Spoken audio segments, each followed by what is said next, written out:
Alrighty guys, welcome back to another episode of Veggie Aussie Chick.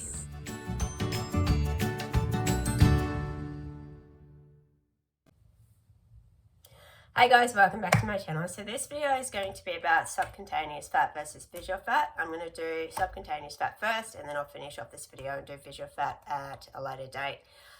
This video has been requested by, I'm pretty sure they're a subscriber, by A. Hello A, thank you very much for your suggestion. I had done this video about 3 or 4 months ago, but I've decided to redo it as per usual. So let's get into it. I'm not going to read the whole article. This is from healthline.com if you want to read the whole thing. And yeah, so what is subcutaneous fat? Subcutaneous fat, or the fat located under the skin, stores energy. How much you have can depend on genetics, as well as lifestyle factors like physical activity and diet.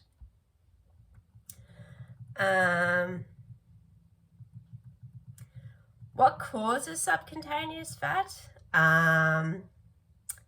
Everybody is born with subcutaneous fat. Aside from genetics, people typically have greater amounts of subcutaneous fat if they, I'll mention 3, eat more calories than they burn, have little muscle mass, or have diabetes. So I guess that's some of the causes of subcutaneous fat.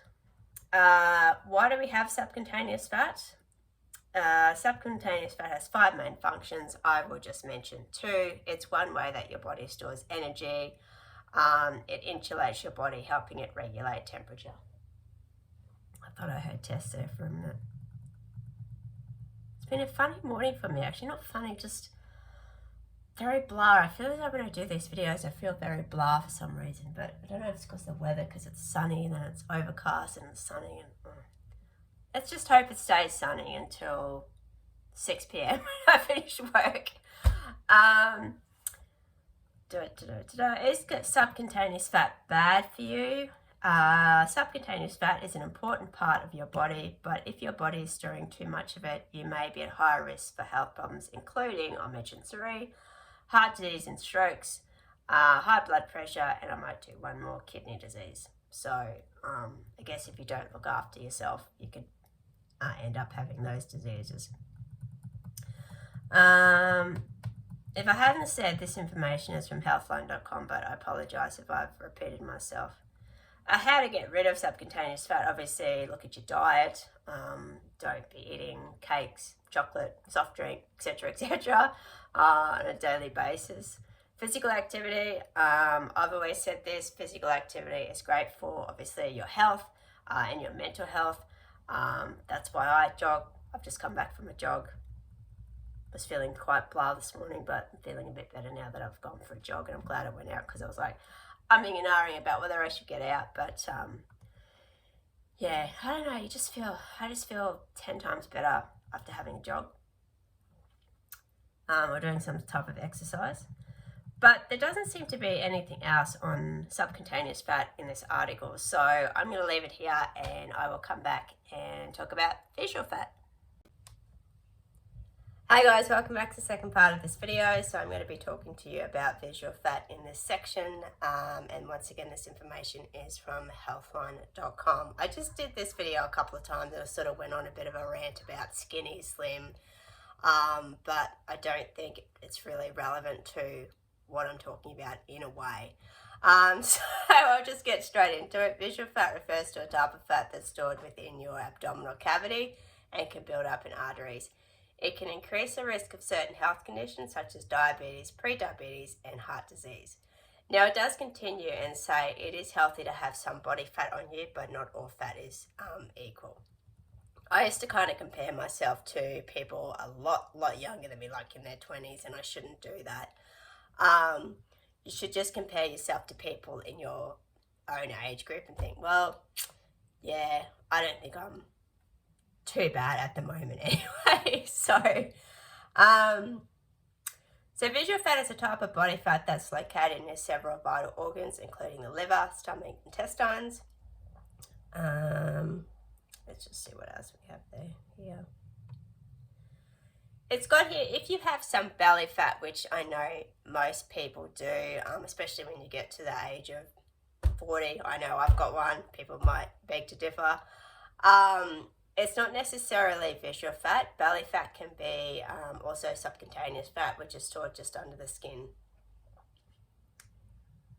Oh, this is interesting. Subcutaneous fat, the type of fat also found in the arms and the legs, is easy to see. Visceral fat is actually inside the abdominal cavity and isn't easily seen. Oh, that's interesting. How is visceral fat diagnosed? The only way to definitely diagnose visceral fat is with a CT or MRI scan. However, these are expensive and time consuming.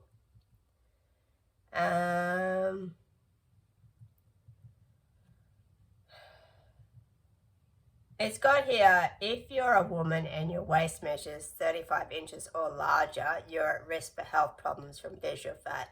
Men are at risk for health problems when their waist measures 40 inches or larger. So I guess if that's what your waist measures, you're probably better off going to your doctors to see what they can do.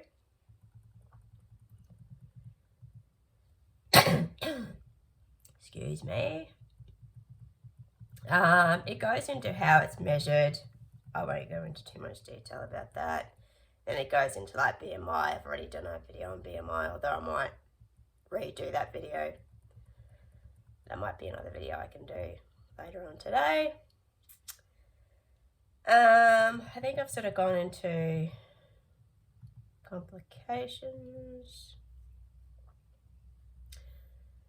Carrying excess visceral fat increases your risk of developing several serious and life-threatening medical conditions. These include, I'll mention 3, heart attack, heart disease, and stroke.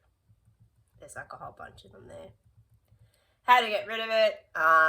Common sense, exercise, eat well, and yeah, just try and maintain your weight if you can.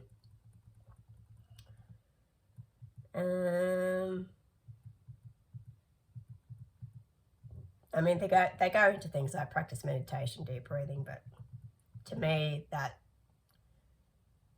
doesn't work because I've tried it. So